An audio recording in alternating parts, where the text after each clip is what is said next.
धीर्धयनं श्रवणपठेयतिवरा महावाक्या जनार्दन सच्चिदानन्दत्वं शरणं व्रजेश। यादवेन्द्रं दयादाता पुण्डरीक्षाक्षीरसागरशयनं कमलनयनं नमस्तुते नमामि श्रीहरि। धैर्य से जिसको धारण किया जाता है, कर्णपटुओं से जिनका पान किया जाता है, ऐसे सच्चिदानंद भगवान श्री यादवेंद्र सरकार को मैं नित्य ही चिंतन करता हूँ, नमन करता हूँ। जिनको नमन करने से मंगल आदि मंगल तो हो ही जाते हैं, साथ ही में बहुत बड़ा बल मिलता है मनुष्यों को। हे राम प्रेम के सागर तुम, वंदन वाणी तुमको करती, अंधकार हटा देते जग का, ये शक्ति आप में ही रहती। है सूर्य वंश के राजा तुम, दशरथ के घर में जन्मे हो, सरयू तट और अयोध्या में, और चमके चमके तुम चमके हो। चमक तुम्हारी अवध में और त्रिलोक प्रगटाए, दशरथ के घर जन्मे राम जी और करी प्रतिज्ञा जाय। क्या उद्देश्य जन्म का तुम्हारा, और अमृत भरते जग में सारा, विप्रधेनु सुर संत हित लीन मनुज अवतार। विप्रधेनु सुर संत हित लीन मनुज अवतार। आपने इस संसार का कल्याण करने के लिए सबसे पहले 4 वस्तुओं का चयन किया। विप्र मन ब्राह्मण, सुर मन देवता, संत मन जो ज्ञान का प्रकाश फैलाते हैं। विप्रधेनु सुर संत हित लीन मनुज अवतार, और धेनु मन कामधेनु गाय। हाथ उठाए धनुष करी प्रतिज्ञा राम, निश्चर विहीन पृथ्वी करूं यही है मेरा काम। अरण्य कांड में जंगल में वनवास काल में घूमते हुए राम जी ने भारत के सभी ब्रह्मवेताओं के मध्य में हाथ उठाकर ये प्रतिज्ञा की कि ये मेरे हाथ में धनुष है। ये मानवता पर चलता है, मानवता का कल्याण करता है। और मैं प्रतिज्ञा करता हूं आप लोगों के मध्य में, आप लोगों की कृपा से मैं सारे भारत को निश्चर विहीन कर दूंगा, मानवता को पृथ्वी से निश्चर विहीन कर दूंगा। और ये मेरा लक्ष्य है, यही उद्देश्य है, और सफलता इस आपके आशीर्वाद में है। चौंक गए सब ऋषि मुनि सुन के राम की बात, राम बड़े ही चतुर हैं अवधपति रघुनाथ। भगवान राम बड़े चतुर हैं, उन्होंने बड़ी चतुराई से सारा श्रेय साधु संतों को दे दिया कि जाओ, जा पर कृपा राम की होई, और ता पर कृपा करे सब कोई। जिस पर राम की कृपा हो जाती है, उस पर सारे देवता, पूरा त्रिलोक, सभी राजा महाराजा कृपा करने लगते हैं। अब ये तो कलयुग मल का मासा, और सूर्य चले धनु के घर पासा। भगवान राम फरमाते हैं कि हमारे परदादा है सूर्य, मलमास चल रहा है, रविवार का दिन है, और हमारे परदादा इस समय गुरु के घर में उनका निवास है। धनु जगत गुरु बृहस्पति का भवन है और उसमें हमारे परदादा सूर्य भगवान प्रवेश कर चुके हैं और 1 महीने वहां रह करके उसके बाद मकर उदय हो सूर्य जब बदल भाग सब जाए, उन्नत फसलें होत है और जब सूरज मकर दिखाए, मकर संक्रांति पर जब सूर्य उदय होते हैं तो संसार का, भारत का हर भक्त का भाग्य बदल जाता है और उसे मकर रेखा कहते हैं। 3 ही रेखा इस संसार में है, एक मकर रेखा है, एक कर्क रेखा है। सूर्य भगवान इस मकर और कर्क रेखा में ही विचरण करते हैं।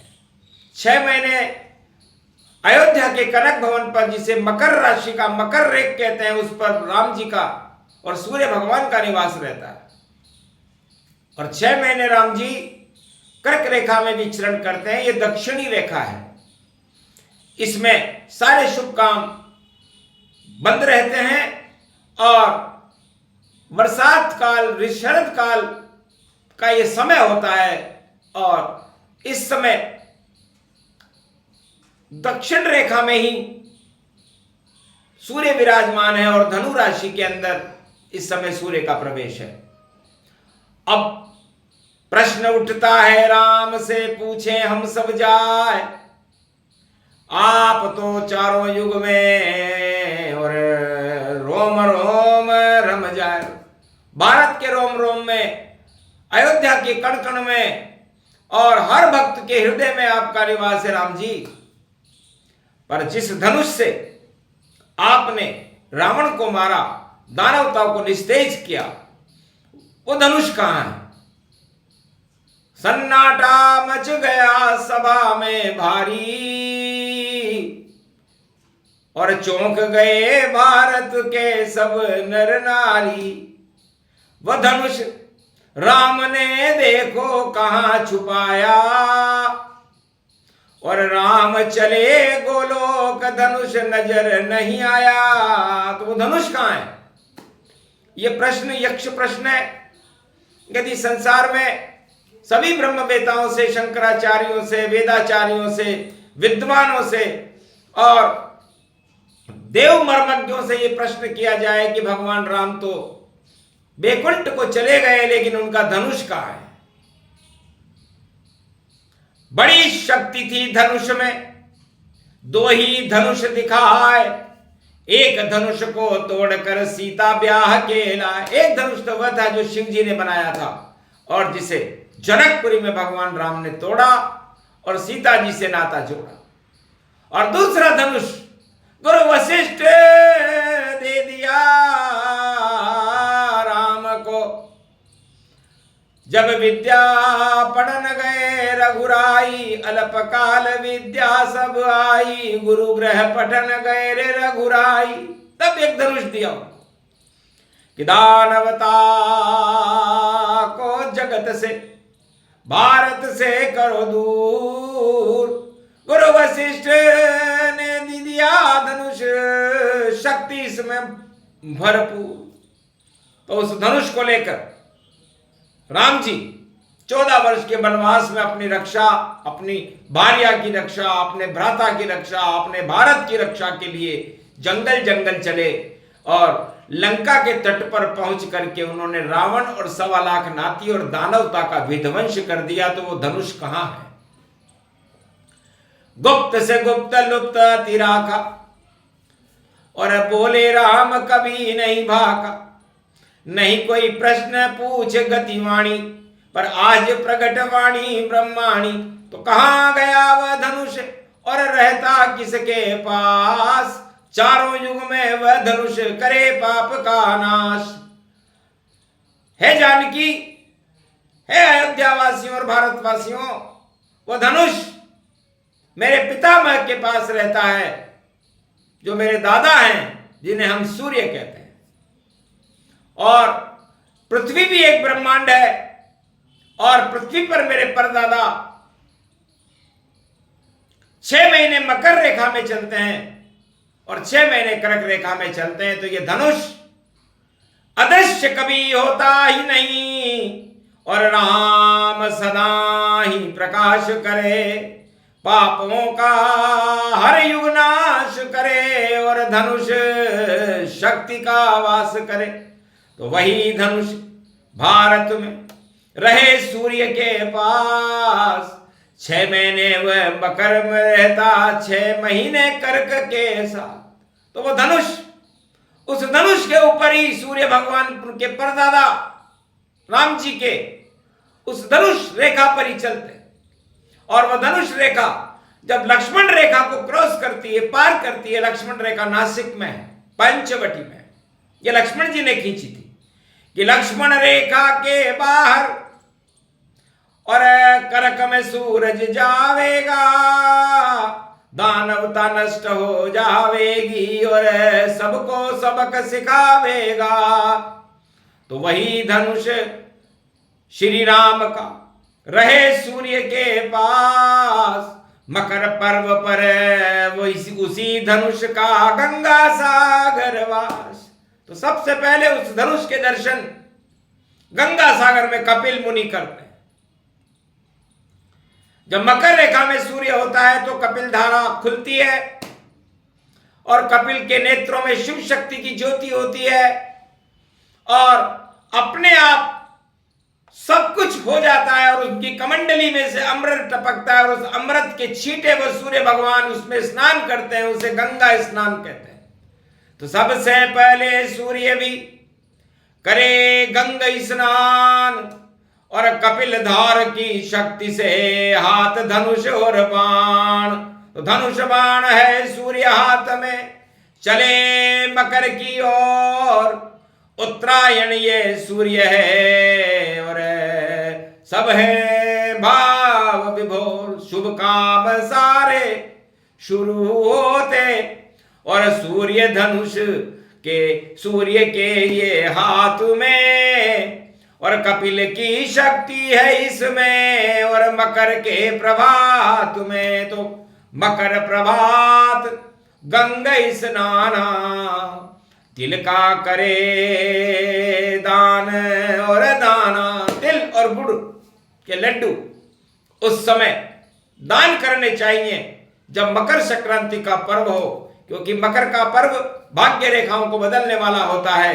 और वो धनुष ज्ञान का वह धनुष बनकर जब आत्मा पे चलता है तो अज्ञान का संहार कर और ज्ञान का बल बढ़ता है। तो पर 6 महीने वह धनुष चले और चले कर्क की ओर और भोगों को वह ध्वस्त करे और दानव मृत्यु सकोर दानवताओं के ऊपर वो धनुष 6 महीने चलता है। दक्षिण रेखा कर्क रेखा को कहते हैं। तो सूर्य कहीं गायब नहीं, नहीं धनुष अदृश्य, और कनक भवन और कर्क भवन में और धनुष के दृश्य सदृश्य। तो वो धनुष आसमान में भी दिखने लगता है जब कर्क रेखा में बरसात होती है। तो 7 रंग का इंद्रधनुष और आसमान पर दिखता है, और किस्मत देखो भक्तों की वह धनुष सभी की लिखता है। दानवता विध्वंस करे, मानवता में वह करे प्रकाश, और ऐसे धनुष की वंदना करते शिव जी भी बैठे कैलाश। तो धनुर्धारी श्री रामचंद्र का और धनुष दिखा रही है वाणी, और भारत में भी धनुष चले और धनु राशि में सूर्य भवानी। तो इस समय पोष पड़ा तो देवगुरु बृहस्पति ने कहा भगवान सूर्य तिल्ली का लड्डू और मीठा तो मकर पर्व पर भोग लगता है उनके। तो देव गुरु बृहस्पति पीले तो पीली पकोड़ी होए और तेल पकोड़ी बन गई पुआ पकोड़ी होए। पोष बड़ा हो गया वो देखो, और पोष बड़ा गति जान, मल के मास में खाइए तो कृपा करे भगवान। ये प्रसंग सूक्ष्म में सुनाया, थोड़ी सी बतलाई धनुष की छाया। और धनुष ज्ञान रूप गति भारी, और धनुष शक्ति श्री राम की प्यारी। इससे दानवता नश जावे, और मानवता का प्रकाश दिखावे। तो सारे भोग हटा देता है धनुष राम के साथ। और सूर्य के दर्शन करो, धनुष सूर्य के हाथ। तो चारों युगों में सूर्य भगवान के हाथों में ये धनुष रहता है, और वह अपने सबसे पोते राम जी को ये धनुष देते हैं। और जब राम जी बैकुंठ को चले जाते हैं तो ये धनुष सूर्य भगवान के आकर्षण में आकर के उनके पास पहुंच जाता है। और वह चारों युगों में 6 महीने सूर्य का और उस धनुष का प्रकाश मकर पर्व पर रहता है, और 6 महीने कर्क पर्व पर रहता है। मकर रेखा और कर्क रेखा के बीच में एक लक्ष्मण रेखा रहती है जिसे मन कहते हैं। यदि सूर्य कर्क, मकर और लक्ष्मण रेखा को पार कर जाए तो प्रलय हो जाती है। यह उस वास्तु और ज्योतिष का ज्ञान है। इसलिए सूर्य के ऊपर राम जी ने मकर और कर्क रेखा का बंधन बांधा, एक डोर बांधी, उसे मर्यादा कहते हैं। और सूर्य भगवान ने उसे स्वीकार किया। इसलिए सूर्य भगवान चारों युगों में मकर और कर्क रेखा को पार नहीं करते। ये विश्वत रेखीय ज्ञान है, ज्योतिषीय ज्ञान है, और सारे ब्रह्मांड इसी ज्ञान से प्रकाशित रहते हैं, और इसी से वो ब्रह्मांड में अटके रहते हैं। यदि सूर्य अपनी रेखा को लाग जाए तो सारे ब्रह्मांड एकदम नष्ट हो सकते हैं, और प्रलय जैसी स्थिति आ सकती है। इसको राम जी रोकते हैं, धनुष रोकता है। इसलिए धनुष विद्या धनुर्विद्या धनुर्धारी राम है। और देखो भारत की बड़ी शक्ति श्री श्री राम है। ये प्रसंग जो भी सुन, और धनुषों ज्ञान प्रसंग, भारत की रक्षा करे राम हमारे संग। बोलो जय श्री राम।